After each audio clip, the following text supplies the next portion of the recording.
இன்னைக்கு நம்ம ஒரு முக்கியமான விஷயத்த பத்தி பார்க்க போறோம். என்ன அப்படின்னு பார்த்தீங்கன்னா, ஞானம். இந்த ஒரு வார்த்தைய கேட்டா, இதுக்கு மதிமயங்காத ஆன்மீகவாதிகளே இருக்க முடியாது. இன்னைக்கு வரைக்கும் இன்னைக்கு மட்டும் இல்ல. இந்த உலகம் அழியிற வரைக்குமே மனிதன் இருந்தான், அவன் ஆன்மீகத்துக்குள்ள இருந்தான் அப்படின்னா, அவன் தேடுற ஒரு பொக்கிஷம் ஞானம். இந்த ஒரு வார்த்தைக்கு ஈடு இணை எதுவுமே குடுக்க முடியாது. பல்லாயிரம் பேர் இன்னைக்கும் காத்துட்டு இருக்காங்க. நான் கோடி ரூபா கூட கொண்டு வந்து கொட்டுறேன். எனக்கு ஞானத்த குடுங்க. என்னோட வாழ்க்கைய நான் அர்ப்பணிக்கிறேன். எனக்கு ஞானம் வேண்டும். என்னோட உடல், பொருள், ஆன்மா, உயிர் எல்லாத்தையுமே நான் குடுத்துர்றேன். எனக்கு ஞானம் மட்டும் குடுங்க. அப்படின்னு இன்னைக்கு வரைக்குமே அத்தன பேரும் அலைஞ்சுட்டு தான் இருக்காங்க. ஆனா இது கிடைச்சப்பாடு இருக்கா அப்படின்னு கேட்டீங்கன்னா, நிச்சயமா கிடையாது.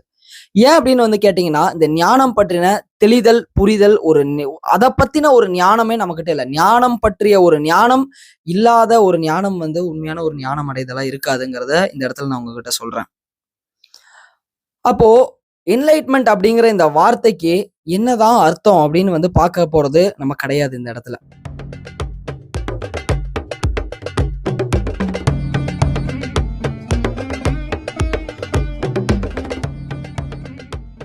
Hi bro. எனக்கு 14 இயர்ஸா தைராய்டு இருக்கு. கடைசி 2 வருஷமா அந்த டேப்லெட்டோட இன்டேக் ரொம்ப அதிகமாயிட்டே தான் போச்சு. நான் நியூ இயர் பேட்ச் தான் எம்ஓஐகேல சேர்ந்து 2 மந்த்ஸா ப்ராக்டிஸ் ரொம்பவே கரெக்ட்டா பண்ணிட்டுருக்கேன். தினமும் தொடர்ந்து ஒரு நாள் விடாம பண்ணிட்டுருக்கேன். அதனால அந்த சிம்ப்டம்ஸ் லைக் நர்வ் கிராம்ஸ் அப்புறம் மத்ததெல்லாம் ரொம்பவே சிக்னிஃபிகண்ட்டா குறைஞ்சிருக்கு. அது மட்டும் இல்லாம இதுக்கு முன்னாடி 87 வரைக்கும் டேப்லெட் இன்டேக் எடுத்துட்டு இருந்தேன். அதுலேருந்து இப்போ 75 வரைக்கும் டேப்லெட் இன்டேக் குறைச்சிட்டாங்க டாக்டர். இந்த அளவுக்குலாம் நான் எதிர்பார்க்கவே இல்லை ப்ரோ. இதெல்லாம் ரொம்பவே ஆச்சரியமாகவும் இருக்குது, ரொம்பவே மோட்டிவேட்டடாகவும் இருக்குது. இன்னமும் பண்ணோம் அப்படின்னு தோணுது. I'm very thankful for leading us to the true path bro. Enlightenment எத்தனை வகையா இருக்கு அப்படிங்கறத நீங்க எல்லாருமே தெரிஞ்சுக்கணும். இன்னைக்கு யூடியூப்ல பேசுற முக்கால்வாசி பேர் இல்ல 99% ஆட்கள் எந்த விதமான ஞானத்தோட பேசுறாங்க? அது உண்மையாலுமே ஞானமா? இது ஏன் இப்படி நடக்குது அப்படின்னு பாத்தீங்கன்னா, இந்த காலகட்டம், நம்ம இப்போ ஒரு ஃபேஸ்ல போயிட்டு இருக்கோம் பாத்தீங்களா? இந்த யுகத்துல இந்த காலகட்டம் எப்படிப்பட்ட காலகட்டம் அப்படின்னு பாத்தீங்கன்னா, நான் முன்னாடியே என்னோட வீடியோஸ்ல சொல்லியிருப்பேன். ஆன்மீகம் பல்கி பெருகும். ஆனா அதுல பாதி விஷயம் கத்துக்கிட்ட உடனேயே நிறைய பேர் ஆன்மீகவாதின்னு உருவெடுப்பாங்க. ஆன்மீகத்தை முற்றிலுமா தெரிஞ்சாலுமே அவங்க சிலர் அமைதியா இருப்பாங்க. இந்த இடத்துல ஆன்மீகத்துக்கான தாகம் இன்னும் நாள் ஆக ஆக ஆக அதிகமாயிட்டே இருக்கும். அதே மாதிரி முழுமையான ஆன்மீகவாதியா நம்ம ஆயிட்டோமா, ஆன்மீகத்துல கடை தேறிட்டோமான்னு தெரியாம மாயையில சிக்கி ஆன்மீகம் சொல்லி கொடுக்க வரவங்களோட எண்ணிக்கையும் அதிகமாயிட்டே தான் போகும். அப்போ இதுக்கு ஒரு முற்றுப்புள்ளி இல்லையா அப்படின்னு கேட்டா நிச்சயமா கிடையாது. இது நடந்துட்டே தான் இருக்கும். ஆனா நீங்க எப்படி யாரை தேர்ந்தெடுக்கிறீங்க அப்படிங்கிறது உங்க கையில இருக்கு. சரி, இப்போ நம்ம இந்த வீடியோட முக்கியமான விஷயத்துக்குள்ள போவோம். ஞானம்.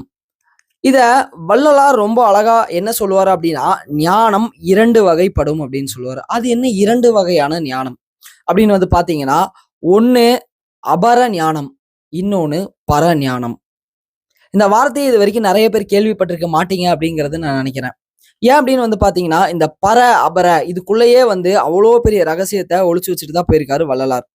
பரம் அப்படின்னா என்ன நம்ம எல்லாத்துக்குமே தெரியும். பரம் அப்படின்னா ஏக இறைவன் அப்படின்னு அர்த்தம். இறைப்பொருள், இறைத்தன்மை, நீங்க சொல்ற எல்லாமே அதுக்குள்ளதான் அடங்கும். அபர அப்படின்னா பர அப்படிங்கிறதுக்கு முன்னாடி அப்படின்னு போட்டோம் அப்படின்னா அதோட மீனிங்கே மாறிடும். இதுதான் தமிழ் மொழியோட அழகு.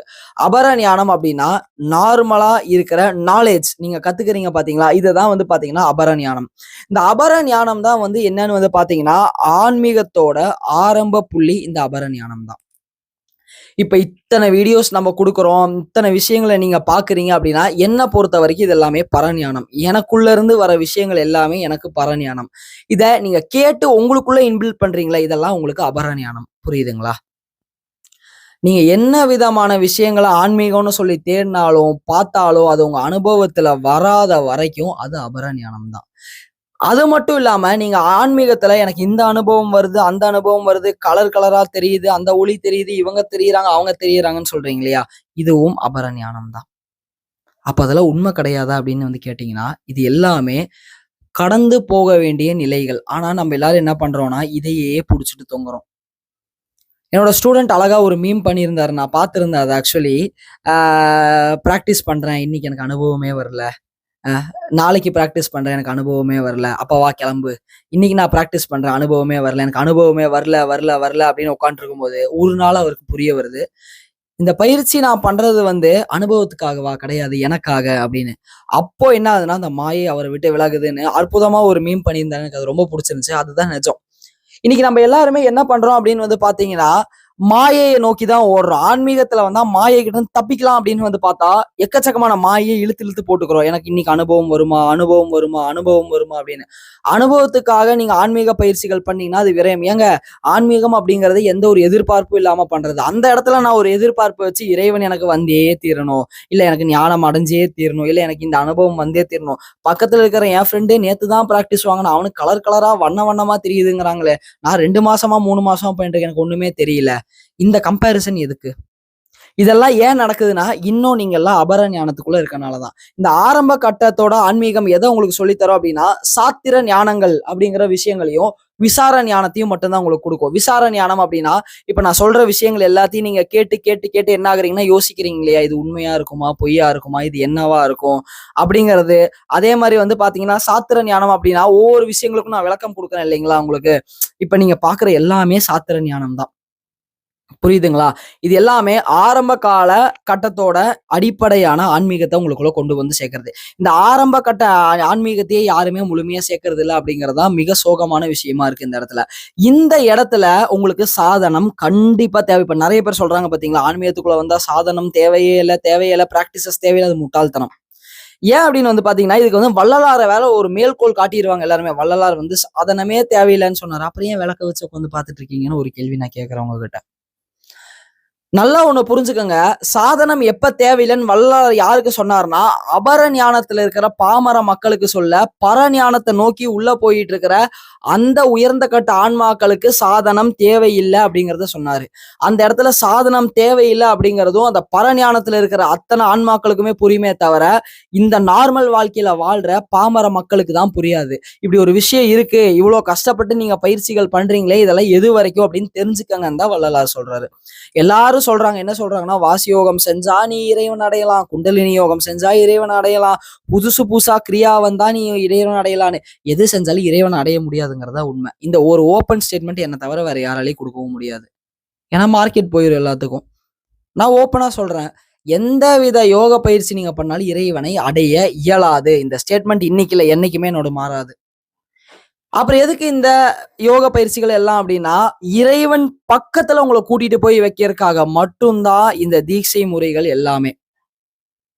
புரியுதுங்களா? இந்த தீட்சைகள் அத்தனையுமே இதுவரைக்கும் நான் என்ன பேசியிருந்தாலும், தீட்சைங்கிற வார்த்தைய தான் யூஸ் பண்ணியிருப்பேனே தவிர, உபதேசம் அப்படிங்கிற வார்த்தைய எங்கேயுமே நான் யூஸ் பண்ணியிருக்கவே மாட்டேன். அது ஏன்னா, அதுக்கு ஒரு மிகப்பெரிய காரணம் இருக்கு. அத பின்வரும் கிளாஸ்ல நான் வந்து சொல்றேன். இப்போ இந்த தீட்சைகள் எல்லாமே உங்கள என்ன பண்ணும் அப்படின்னா, உங்களுக்குள்ள இருக்கிற அந்த மலங்களை அகற்றும். முதல்ல அறிவுல இருக்க மலத்த அகற்றும். மனசுல இருக்க மலத்த அகற்றும். உங்க ஆன்மால இருக்க மலத்த அகற்றி நீங்க சுத்தமானா மட்டும் தான் இறைவன் காட்சியளிப்பார். இப்ப ரொம்ப சிம்பாலிக்கா நம்ம எல்லாரும் என்ன பண்ணுவோம்? கோயிலுக்கு போறதுன்னா அழுக்கு சட்டையோட போக்கூடாது. குளிச்சுட்டு போணும்.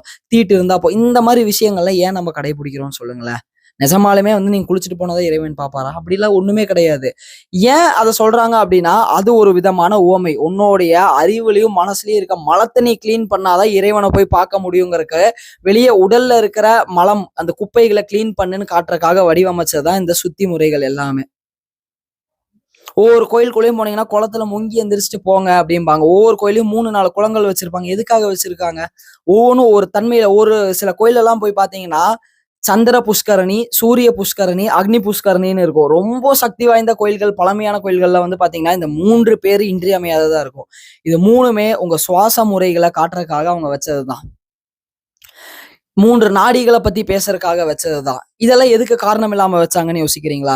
இப்ப இது எல்லாமே நான் பேசுறது எல்லாமே இப்ப நான் உங்ககிட்ட இதெல்லாம் சொல்லிட்டு இருக்கேன்ல. இடகலைன்னு ஒண்ணு இருக்குப்பா, பிங்கலைன்னு ஒண்ணு இருக்குப்பா, சுழிமுனைன்னு ஒண்ணு இருக்கு. இடகலை ஒரு இடத்துல உடம்புல இருக்கு, பிங்கலை ஒரு இடத்துல இருக்கு. இதெல்லாமே நான் உங்களுக்கு சொல்லி தரேன்ல. இது எல்லாமே அபர ஞானம். நீங்க வெறும் சாத்திரங்கள வந்து உள்ளுக்குள்ள கிரகிச்சுட்டு இருக்கீங்க. ஓஹோ! உங்க மூளைக்கு வந்து ஃபீடு குடுத்துட்டு இருக்கீங்க. இதெல்லாம் இப்படி இருக்கு, இப்படி இருக்கு, இப்படி இருக்குன்னு. இந்த இடத்துல இதோட சேர்த்து பயிற்சிகள் நான் குடுக்குறேன் பார்த்தீங்களா? நம்ம முருகன் யோக கலை உண்மையாலுமே உன்னதமான அதிசக்தி வாய்ந்த பயிற்சி. இது வந்து நான் குடுக்கறனால நான் சொல்ல கிடையாது. இருக்கிறதுலயே இதுதான் அட்வான்ஸ் டெக்னிக் அப்படிங்கிறத நான் மட்டும் இல்ல. 25 வருஷமா எங்கெங்கேயோ பிராக்டிசஸ்லாம் பண்ணிட்டு கடைசியில எங்கேயுமே வந்து எனக்கு திருப்தி கிடைக்கலன்னு வருவாங்க இல்லையா? அவங்க எல்லாத்தையும் ஒரே வாரத்துல திருப்திப்படுத்தின ஒரே பயிற்சி இந்த முருகன் யோக கலை தான். ஏன் அப்படின்னு வந்து பார்த்தீங்கன்னா, டைரக்ட்டா அந்த டெக்னிக்ஸ அவ்ளோ பவர்ஃபுல்லா இந்த இடத்துல நம்ம வச்சிருக்கோம். நம்ம வந்து சும்மா வந்து இப்ப வந்து முதல் 21 டேஸ் கிளாஸ்ன்னு ஆரம்பிச்சது நம்ப தான். இப்போ அத பார்த்து பலரும் 21 நாள் வகுப்பு, 21 நாள் வகுப்பு, 21 நாள் நீங்க என்ன பண்ண போறீங்க? நம்ப பண்ற முறை உடலை சுத்தம் பண்ணி, மனத சுத்தம் பண்ணி, உயிர தட்டி எழுப்பி, ஆன்மாக்குள்ள இனிஷியேஷனா கூட்டிட்டு போறோம். அந்த மாரி போனா மட்டும் தான் நடக்குமே தவிர, சும்மா உட்காந்து நான் காலைல அகவல் படிக்கிறேன், இல்ல பாராயணம் பண்றேன், இல்ல நான் வந்து கருணையோட இருக்கேன்னு வந்து சில சில விதமான விஷயங்கள் பண்ணீங்கன்னா, அது வேலை நடக்காதுங்கிறத தெரிஞ்சுக்கங்க. இதுதான் அபரஞானம். 2வது இருக்கிறது தான் பரஞானம். இதுக்கு தான் ஒவ்வொரு மனுஷனும் கடந்து அலையறது இந்த பரஞானத்துக்காக தான். இறைவன் பற்றிய ஞானம். எனக்கு என்னைக்கு இது கிடைக்கும்? என்னைக்கு இது கிடைக்கும்? என்னைக்கு இது கிடைக்கும்னு. இப்போ இது எப்ப வரும் அப்படிங்கிறத நல்லா தெரிஞ்சுக்கங்க. இந்த பரஞானம் வரணும் அப்படின்னா, அதுக்கு முன்னாடி அபரஞானம் வந்தே தீரணும். அபரஞானம் இல்லாம பரஞானம் ஒருத்தனாலயுமே அடைய முடியாது. அது இதுக்கு முன்னாடி ஜென்மத்திலேயாவது அவன் பட்டுனே இருக்கணும். அதுதான் விட்ட குறை, தொட்ட குறைன்னு. அவன் அங்க எதெல்லாத்தையும் பார்த்து விட்டுட்டு வந்திருந்தானா, அந்த விட்ட விஷயம் இங்க வந்து நம்மள வந்து தொட்டு எடுத்துட்டு போகும் அப்படிங்கிறது இதோட ரகசியம். இந்த அபர ஞானம் இல்லாம ஒரு மனுஷனால கூட ஞானம் அடைய முடியாது. எங்க போனாலும் எந்த கதையை நீங்க எடுத்தாலும் முதல்ல ஒவ்வொரு குருமார்களும் உபதேசம் கொடுத்திருக்காங்க, ஒவ்வொரு விஷயங்களையும் ப்ரீச் பண்ணியிருக்காங்க, தீட்சை கொடுத்திருக்காங்க. அப்புறமா தான் ஞானம் அப்படிங்கிற விஷயம் வந்துச்சு அப்படிங்கறத காட்டுவாங்க. ஒரு சிலர் இதுல எக்ஸெப்ஷனா என்ன பண்ணுவாங்கன்னா, அவங்களுக்கு ஆல்ரெடி பல ஜென்மங்கள் அபர ஞானம் இருந்தா அந்த குருமார் நேரா கொண்டு போய் அவரோட இதை கை வைப்பாரு, இல்ல சில விஷயங்களை பண்ணுவாரு. கை வச்ச உடனே ஞானம் வருமா? குருஜி என் தலையில கை வைங்க, கை வைங்க நிறைய பேர் நிறைய பக்கம் சுத்துறாங்க இல்லையா? அது உண்மை கிடையாது. அந்த குருவா விரும்பி அது எவனோ ஒருத்தனுக்கு மட்டும்தான் அதை பண்ணுவாரு. அவர் அந்த ஏன்னா அவர் இத்தனை வருஷமா சேர்த்து வச்ச அந்த சக்தி அவர் உடம்புல இருந்து டிரான்ஸ்ஃபர் ஆகி அடுத்தவனுக்கு போகுதுன்னா அவன் எப்பேற்பட்ட சாமர்த்தியசாலி, எப்பேற்பட்ட தகுதியானவன், எப்பேற்பட்ட ஒரு ஞானவானா இருந்தா அந்த குரு அந்த கையோ அவரோட ஸ்பரிசத்தை கொண்டு போய் இன்னொருத்தனோட உடம்புல வைப்பாருன்னு யோசிச்சு பாருங்க. இல்ல அப்படின்னா அது யாருமே வைக்க மாட்டாங்க. என்னோட கிளாஸஸ்ல எல்லாம் நீங்க பாத்தீங்க அப்படின்னா நான் கொடுக்குற அந்த தீட்சை முறை கண்டத்தோட நான் நிப்பாட்டிடுவேன். இதை யாருமே இது வரைக்கும் பண்ணது கிடையாது. ஏன் அப்படின்னு வந்து பாத்தீங்கன்னா, முழுமையான ஆன்மீகத்தை பற்றின தெளிதலும் புரிதலும் ஞானமும் இருக்கிற ஒருத்தரால மட்டும்தான் இந்த விஷயத்தை புரிஞ்சுக்கவும் முடியும், செய்யவும் முடியும் அப்படிங்கிறது உண்மை. இப்போ நான் கொடுக்கறத பாத்தீங்க அப்படின்னா, இந்த ஆன்மீகத்துல ஒரு நிலையை தாண்டி போறவங்களுக்கு புரியும் நான் ஏன் அந்த கண்டத்துல கை வச்சு நான் தீட்சை கொடுக்குறேன், மத்தவங்க மாதிரி நெத்தியில கை வைக்கலன்னு. நெத்தியில கை வைக்கிறது வீண் வேலை. அந்த இடத்துல முதல்ல நம்ம கையே வைக்கக்கூடாது. இறைவன் இருக்கிற இடம் அது. சரிங்களா? அந்த இறைவன் இருக்கிற இடத்துல கண்டவனை எல்லாம் கொண்டு வந்து கைய வைக்க விட்டீங்க அப்படின்னா, அது எவ்வளவு பெரிய பாவம் அப்படிங்கிறது நீங்களே தெரிஞ்சுக்கங்க. இது நான் சொல்லணுங்கிற அவசியம் கிடையாது. இத எல்லா சித்தர்களும் சொல்லி வச்சுட்டு தான் போயிருக்காங்க. அப்போ இந்த பரஞானம் வரும்போது என்ன ஆகும்னா, அபரஞானம் நீங்க கத்துக்கிட்ட விஷயம் எல்லாமே, ஓ! இததான் நான் கத்துக்கிட்டேனா? இததான் நான் கத்துக்கிட்டேனா? இததான் கத்துக்கிட்டேனான்னு அனுபவத்துல உங்களால வந்து உணர்ந்து பார்க்க முடியிற நிலை வர ஆரம்பிக்கும். ஒவ்வொரு விஷயத்தையும் அனுபவத்துல உணர்வீங்க. என்னோட ஸ்டூடண்ட்ஸ் அத்தனை பேர் எம்ஒய்கே முருகன் யோகலை ஸ்டூடண்ட்ஸ் எல்லாத்துக்குமே அந்த 21 நாள் கிளாஸ்ல எல்லாத்தையுமே நான் வந்து அபரஞானமா ஃபர்ஸ்ட் எல்லாத்தையுமே அள்ளி தெளிச்சிருவேன். ஃபுல்லா வந்து டம்ப் பண்ணிருவேன் உங்களுக்குள்ள. அதுக்கப்புறமா என்ன பண்ணுவேன் அப்படின்னா, அதுக்கான சாதனம் குடுப்பேன். முருகன் யோகக்கலையோட இனிஷியேஷன் டேட் வரும். அதுக்கப்புறம் அவங்க பயிற்சி பண்ண என்ன ஆகும்னா, ஒவ்வொரு விஷயமா நான் இத தான் சொல்லிக் குடுத்தேன் அப்படிங்கிறத ஒரு விஷயத்தையும் அவங்க அனுபவத்துல இதுவரைக்கும் நம்ம வந்து புரிய வச்சு கூட்டிட்டு வந்துட்டு இருக்கோம். இது வந்து எனக்கு பெருமையோ இல்ல தற்பெருமையோ கிடையாது. நான் செய்யற செயல நான் முழுமையா என்னோட முழு மனநிறைவோட நான் செய்யறேன் அப்படிங்கிறத நான் சொல்றேன் இந்த இடத்துல. இப்போ அந்த மாரி நீங்க பண்ண என்ன ஆகும் அப்படின்னா, கொஞ்சம் கொஞ்சமா ஒவ்வொன்னும் அனுபவமாகும். முதல் நிலையில சாதனம் அப்படிங்கிறது வந்து என்ன ஆகும் அப்படின்னு வந்து பார்த்தீங்கன்னா, உங்களுக்கு ஒரு பிராக்டிஸா இருக்கும். ஆனா இந்த இடத்துல பரஞானத்துக்குள்ள வரும்போது, சாதனம் அப்படிங்கிறது உங்களுக்கு ஒரு சாத்தியமா மாறும். இத வள்ளலார் ரொம்ப அழகா சொல்லியிருப்பாரு. என்ன சொல்லுவாரு அப்படின்னு வந்து பார்த்தீங்கன்னா, "சாத்திரங்கள் அனுபவமாகவும், சாதனம் சாத்தியமாகவும் மாறும்" அப்படின்னு சொல்லுவாரு. இந்த சாத்திரங்கள் எல்லாமே நம்ம சொல்லிக் கொடுக்குறோம் இல்லைங்களா? இதெல்லாம் நீங்க அனுபவிப்பீங்க. ஓஹோ! இப்ப மார்க்கண்டேயனோட புராணத்துல அந்த ஏன் வந்து சிவபெருமான் வந்து இடது காலால மிதிச்சாரு அப்படிங்கிறது சாத்திரம். அபரஞானத்துல. பரஞானத்துல ஏன் அப்படிங்கிறத உங்க உடலுக்குள்ள நீங்க உணர்வீங்க. இது வந்து அனுபவமா மாறும். இந்த சாதனம் என்னவா மாறும் அப்படின்னு வந்து பாத்தீங்கன்னா, நீங்க கண்ண மூடி கஷ்டப்பட்டு ஒரு இடத்துல உட்கார வேண்டாம். 24 மணி நேரமும் உங்க உடலுக்குள்ள இந்த சாதனம் ரிப்பீட்டடா ஓடிட்டே இருக்கும். இந்த சூக்ஷமங்கள் எல்லாமே போக போக போக அபரஞானத்திலிருந்து பரஞானத்துக்கு போகும்போது வரும். இந்த 2 கிளாசிஃபிகேஷன் நீங்க தெரிஞ்சுக்காம, நீங்க என்னதான் பெல்ட்டி அடிச்சாலும் உங்களால வந்து ஆன்மீகத்துல கரை தேர முடியாதுங்கிறத தெரிஞ்சுக்கங்க. அபரஞானம் எவ்வளோக்கு எவ்வளோ முக்கியமோ, அதே அளவு பரஞானமும் முக்கியம். இந்த வள்ளலார பின்பற்றவங்க பண்ற ஒரு தப்பு என்ன தெரியுங்களா? அபரஞானத்தோடயே நின்னுடுறாங்க. வள்ளலார் சொல்லி வச்சுட்டு போயிருக்காரு, வள்ளலார் சொல்லி வச்சுட்டு போயிருக்காரு. ஆமா, அவர் சொல்லி வச்சுட்டு போயிருக்காரு. அவருக்கு அது பரஞானம். உங்க எல்லாத்துக்கும் அது அபரஞானம். அது என்னைக்கு நீங்க பரஞானமா மாத்த போறேன் அப்படிங்கறத நீங்க முடிவு பண்ணுங்க. யாரோ ஒருத்தர் வந்து எத்தனையோ வருஷமா புக்கு படிக்கிறாராமா. புக்கு படிச்சு படிச்சு படிச்சு என்ன பண்ண முடியும்? அவர் இரும்பிட்டு ஹாஸ்பிட்டல்ல தான் படுத்துட்டு இருக்கிறாரு. கொஞ்சம் சிந்திச்சு பாருங்க எல்லாருமே. நம்ம வந்து இதே நிலைமையில இருந்துட்டா என்ன பண்ண முடியும் அப்படிங்கிறத யோசிச்சு பாருங்க. டெய்லி சித்தர் பாடல் படிக்கிறேன் படிக்கிறது பெருமிதம் வேற. சித்தர் பாடல்கள் எல்லாம் எனக்கு புரியுது, படிக்கிறேன். புரியறது நல்ல விஷயம் தான். ஆனா படிக்கிறதோட நிப்பாட்டிட்டீங்கன்னா, அது அனுபவமா எப்ப கொண்டு வருவீங்க? அகத்தியர் சொல்றாரு, சிவ தீட்சை சொல்றாரு, சக்தி தீட்சை சொல்றாரு, சிவசக்தி தீட்சை சொல்றாரு, வைரவ தியானம்னு சொல்றாரு, சுப்பிரமணிய தியானம் சொல்றாரு, அதே மாதிரி வீரபத்ர தியானம் சொல்றாரு, அகோர தியானம், இந்த மாதிரி நிறைய விஷயங்கள் எடுத்துட்டு வராங்களே. எப்ப அதெல்லாம் அனுபவத்துல உணர்ந்து பார்க்க போறீங்க? அனுபவத்துல வராத வரைக்கும் ஏட்டு சுரக்காய் கறிக்கு உதவாதுதான். வெறும் இன்ஃபர்மேஷனை உள்ள வச்சு வச்சு என்ன பண்ண போறீங்க? உங்களோட போனை எடுத்தா எப்ப யூடியூப் எடுத்தாலும் ஏதோ ஆன்மீகத்துல நீங்க எல்லாத்தையும் அடுத்து புக் எழுத போற மாதிரி எங்க என்னென்ன கிடைக்குதோ எல்லாத்தையும் வாங்கி வாங்கி வாங்கி உள்ள சேர்த்துக்கிறீங்க. இப்படி சேர்த்துட்டே போனீங்கன்னா என்ன ஆகும்? இந்த மூளை குப்பையா தான் போகும். இதை வெளியே எடுக்கிறதுக்கு எவ்வளவு கஷ்டப்படணும் தெரியுங்களா ஒவ்வொருத்தரும்? அதுக்கப்புறம் ஒரு இடத்துல ஒரு விஷயம் உங்களுக்கு முழுமையா கிடைக்குது அப்படின்னா அந்த இடத்தோடயே நின்றுங்க. அதை தாண்டி தாண்டி தாண்டி போகணும்னு நினைக்காதீங்க. நீங்க உங்களுக்குள்ள இப்ப இவங்க சொல்லி கொடுத்த விஷயத்த வச்சு நீங்க உங்களுக்குள்ள தாண்டி போகணும்னு நினைங்க. இப்ப நான் வந்து அபரஞானம் பரஞானம் சொல்லி கொடுக்குறேன்னா இதை நான் சொல்லி கொடுக்குறேன். இந்த விஷயம் எங்க இருந்து வருது? வள்ளலார் கிட்ட இருந்து வருது. வள்ளலார் என்ன பேசியிருக்காருன்னு பாருங்க, நான் என்ன சொல்லியிருக்கேன்னு பாருங்க, என்னோட மத்த வீடியோஸ் பாருங்க. இதை எடுத்து உங்களுக்குள்ள நீங்க என்ன பண்ணுங்க, இம்ப்ளிமெண்ட் பண்ணுங்க. உங்களுக்குள்ள இது எப்படி பண்ணும், என்ன விசாரம் பண்ண ஆரம்பிங்க. இந்த சாதனம் விசாரம் வந்து அபரஞானத்துல இருக்கும்போது விசாரம் பண்ண பண்ண பண்ண பரஞானத்துக்கு போகும்போது என்ன சத் விசாரமா மாறி நின்றும். ஸோ இந்த விஷயங்கள் எல்லாருமே புரிஞ்சுக்கோங்க. ஆல்ரெடி ரொம்ப லேட் ஆயிருச்சுன்னு நினைக்கிறேன். ஸோ இந்த வீடியோவை நான் இதோட முடிக்கிறேன். இதை பத்தின கேள்விகள் ஏதாவது இருந்தால் கமெண்ட்ஸ்ல போஸ்ட் பண்ணுங்க. அடுத்த வீடியோவில் இதுக்கான பதில்களையும், இனிமேல் உங்களோட ஒவ்வொரு கமெண்ட்ஸ்ல யாருக்காவது சந்தேகம் இருந்தா, அது வேலிடான கேள்வியா இருந்தா அதுக்கான பதிலை கொடுத்து நான் அடுத்த வீடியோல இருந்து ஆரம்பிக்கிறேன். முருகன் யோக கலை கிளாஸஸ் மறுபடியும் நம்ம ஓப்பன் பண்றோம் ரொம்ப நாள் கழிச்சு. விருப்பம் இருக்கவங்க தாராளமா கிளாஸஸ்ல ஜாயின் பண்ணிக்கலாம். சர்வமும் சிவமயம். அதே மாதிரி இந்த மாத சிவராத்திரி வகுப்புகள் ரொம்ப ரொம்ப நம்மளோட ஸ்பெஷலான வகுப்புகள் போயிட்டு இருக்கு. இந்த ஒவ்வொரு மாதமும் சிவராத்திரி வருது. எப்படி இந்த மகா சிவராத்திரி உன்னதமானதோ அதே மாதிரி மாதம் ஒரு சிவராத்திரியுமே வந்து அதுல ஒரு பங்கு உச்சமான நிலைகளை நமக்கு கொடுக்கும். இதுக்கு முன்னாடி நம்ம போன வருஷம் என்ன பண்ணோம் அப்படின்னு வந்து பாத்தீங்கன்னா, 11 மாத சிவராத்திரிகளுக்கு எல்லாத்தையுமே 6 ஆதாரங்களையுமே அவங்க பஞ்சபூதங்களையும் சுத்தி பண்ணி தயார் பண்ணி மகா சிவராத்திரி அன்னைக்கு சிவன்னா என்ன, தான்னா என்ன அப்படிங்கிற தன்மையை அத்தனை பேத்துக்குமே உணர வச்சு வெளியே அனுப்பணும். ஸோ அதே மாதிரி ஒரு நிலை நீங்களும் இந்த வருஷம் மகா சிவராத்திரி 2027 வந்து பெறணும் அப்படின்னா தாராளமா நீங்க வந்து மாத சிவராத்திரி வகுப்புகளுக்கும் ரெஜிஸ்டர் பண்ணிக்கலாம். எல்லா டீட்டெயில்ஸும் டிஸ்கிரிப்ஷன்ல இருக்க கான்டாக்ட்ல இருக்கும். அதுல அட்மினுக்கு கான்டாக்ட் பண்ணி கேட்டுக்கங்க. சர்வமும் சிவமயம்.